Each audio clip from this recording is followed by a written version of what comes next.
I'd like to share my experience dealing with a challenging situation involving my mother-in-law, Lily. I must preface this by acknowledging that this topic might be sensitive for some, and I apologize if it offends anyone. Lily has exhibited clear signs of racism, particularly towards individuals with a different skin color than hers. Unfortunately, this has become evident in her treatment of me, her daughter-in-law. To provide some background, I am a 28-year-old woman married to my long-term boyfriend, Zachary, whom I met during our post-graduation at a management college. I am of Indian origin but was born and raised in Boston, while Zach is a white American. Ethnicity became a concern when Zach and I got serious about our relationship. Lily, my mother-in-law, had reservations about our union due to this difference. Despite her initial attempts to appear accepting, her true feelings of disdain were palpable. She would make comments about my ethnicity, emphasizing that it was the color of my skin that bothered her. Initially, during our dating phase, she seemed less aggressive about her disapproval.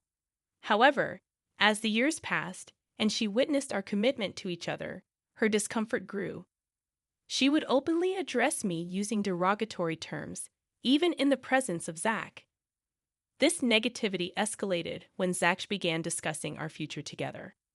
Lily's animosity extended beyond verbal remarks to mocking me directly, criticizing everything from my choice of clothing to personal habits.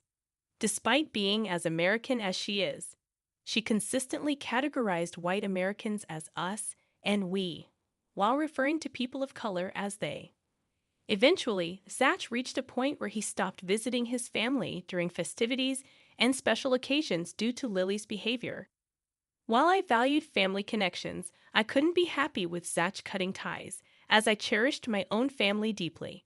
Initially hesitant about marrying into a family where I felt unwelcome, Zach helped me understand the importance of setting boundaries and ensuring that our choices were respected. Even though my parents shared my concerns, Zach's father emerged as a supportive figure, assuring my parents that I would be loved and respected in the family. Despite Lily's disapproval, Zach's father emphasized that the decision to marry someone should be his, urging her to respect his choices and back off.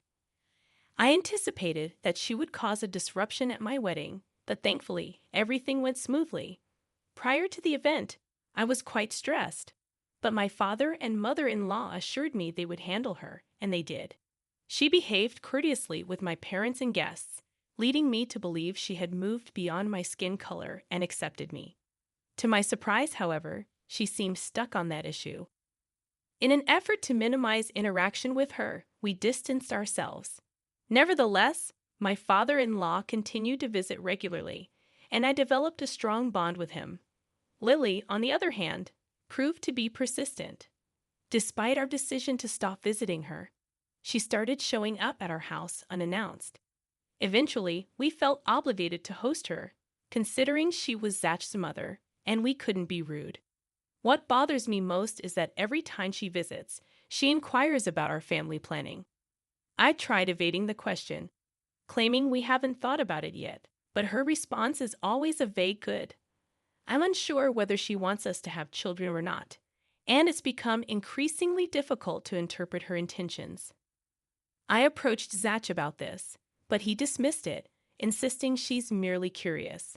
The problem is she never brings up the topic in front of him, making it challenging to convey the discomfort I feel from her body language and tone.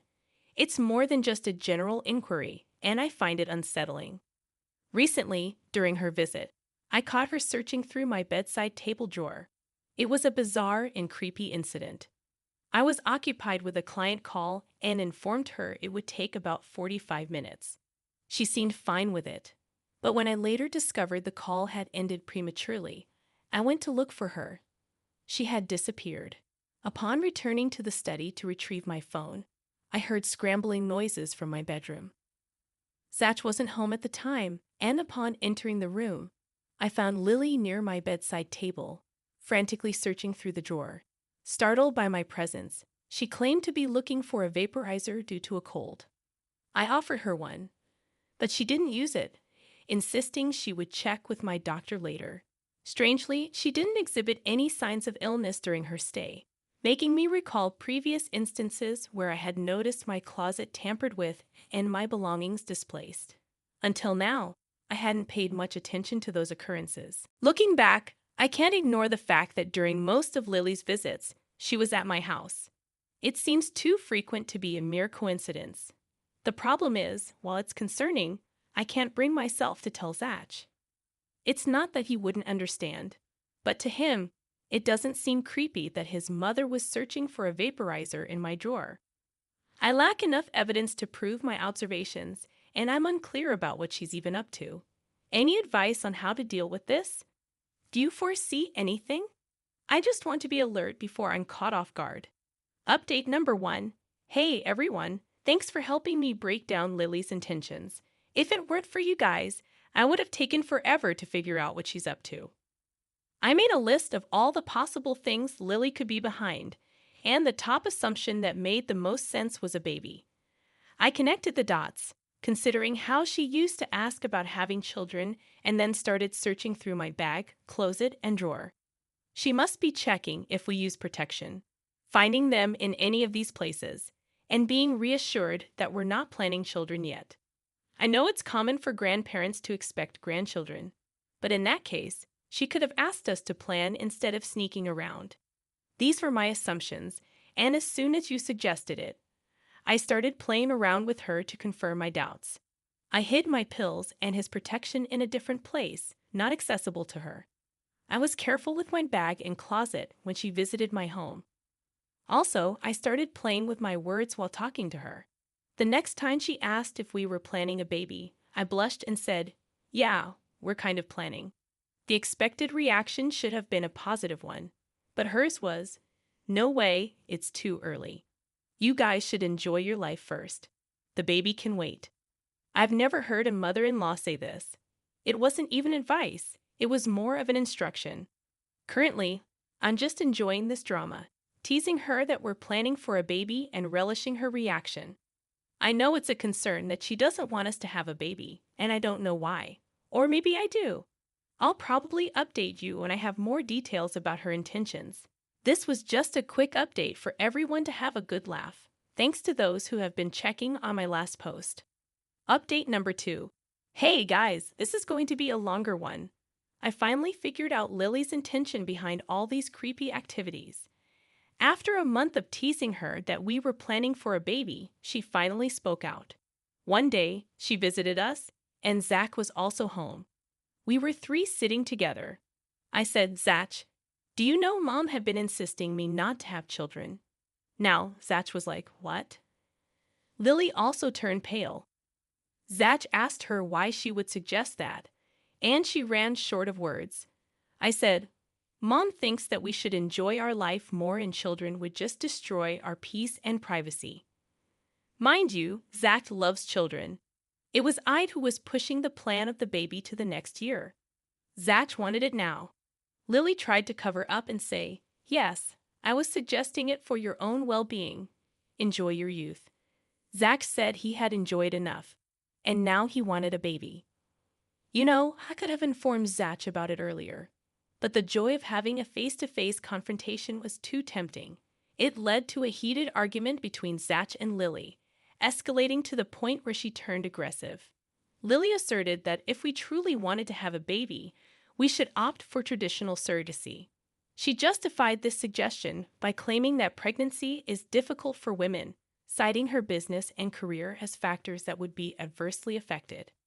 According to her, not only would my work be impacted, but Zach's business would also suffer because he would have to take care of me.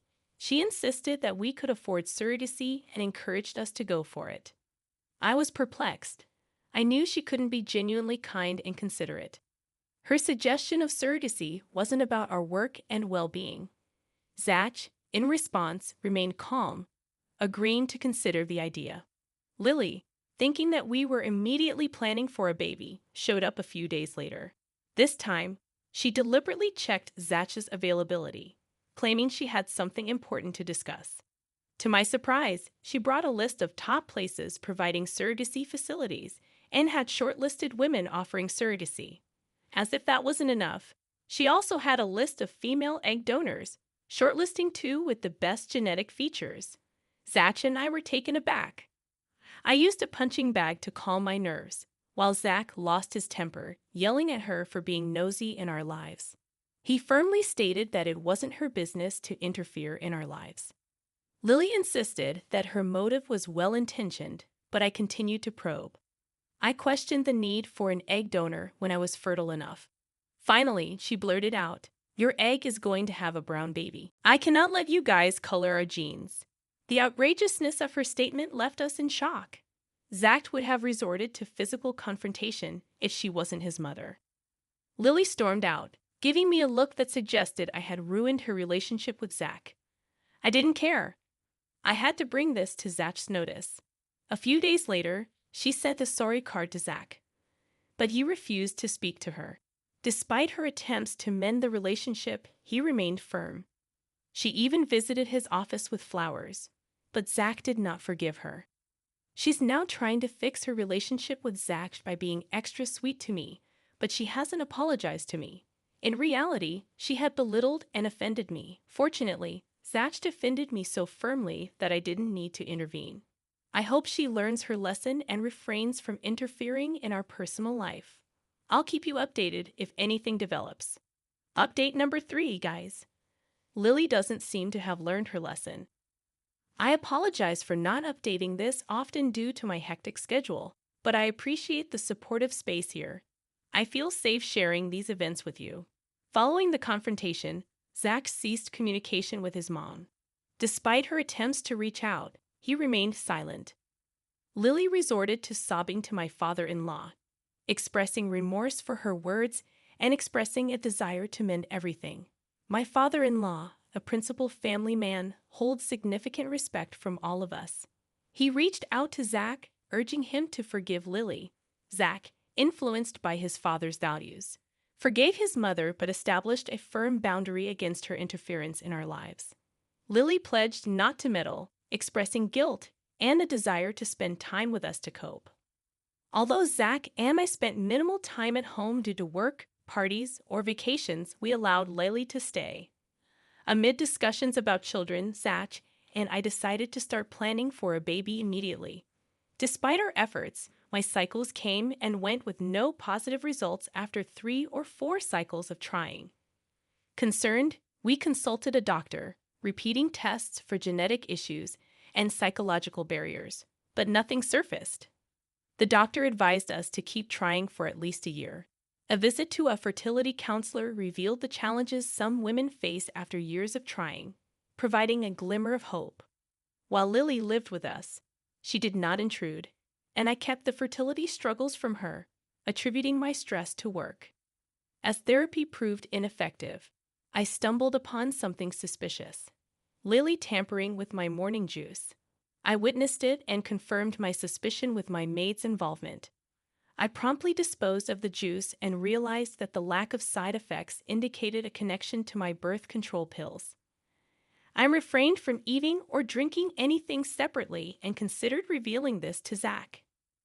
Lacking evidence, I consulted a doctor friend who suggested avoiding revenge at that point and instead recommended distancing myself from Lily. She requested me to assure Lily that I was opting for traditional surrogacy due to my alleged inability to produce healthy eggs. I insisted on a written report, but she claimed she couldn't risk her career. Despite this, she created a fake report under her name and location, stating that I was not fertile enough to produce eggs. Returning home, I showed it to Lily, feigning tears and distress. I conveyed that the doctor suggested surrogacy, and she appeared delighted. I asked her not to inform Zach because he wouldn't agree to using someone else's genes for our baby. Making her my ally, we both started looking for doctors and surrogate mothers. Lily, however, urged me to continue the search as she had to return to her husband. She insisted on finding gorgeous white women as donors. Once she left, I confronted the maid about the birth control pill incident. Tearfully, she confessed to Lily's instructions, but I recorded her admission. I didn't fire her because she was bribed by Lily, threatening to report her to the police if she revealed this to Lily. Now that Lily's not around, I'm hoping to conceive naturally. I'll update you when I have time. Thanks for checking in. Update number 4. Starting with good news. We're expecting twins in February. I know it's a late update. Blame my pregnancy exhaustion. Conceiving on the first cycle after Lily left, Zach and I were overjoyed upon seeing the positive results. Our happiness doubled upon seeing our twins on the ultrasound. Insisting on keeping the pregnancy a secret until the first trimester was over, I explained to Zach about Lily's actions. I played the recorded confession for him, and he was furious but chose not to fire the maid. We minimized conversations with Lily, occasionally updating her on our surrogacy progress, claiming we had put a halt on it. About a month ago, it was Lily and father-in-law's 30th anniversary, and they organized a huge celebration. I proposed using the occasion to announce our pregnancy, as I was about to complete the 3rd month. After the cake cutting, during the toasts, Zach and I announced our family of 2 was soon becoming a family of 4, presenting 3D images of our twins. People showered us with love and blessings. Lily assumed we were pregnant through surrogacy, so her reaction was subdued. Later, she asked why I hadn't informed her about the surrogacy. I suggested discussing it after the party, and once the celebration ended, we gathered as close family members. Lily questioned why I wasn't drinking and demanded to see a picture of the egg donor to examine her facial features. In response, I tightened my dress to reveal my tiny baby bump. Lily, taken aback, lost her composure, yelling and hurling insults at me. Zach intervened, urging her to stop, but she proceeded to disclose all our conversations about infertility and surrogacy. Standing there quietly, I felt the weight of her revelations. Zach played the confession recording for everyone, leaving my father-in-law furious to learn about Lily's malicious actions to prevent my pregnancy. In her defense, Lily expressed her reluctance to see a brown child in her family, causing an uproar among Zach's extended family. Shouting and yelling ensued, primarily between Lily and the others present, including Zach's uncle, brother-in-law, and his wife. Lily continued making outrageous statements, and I couldn't hold back my tears any longer.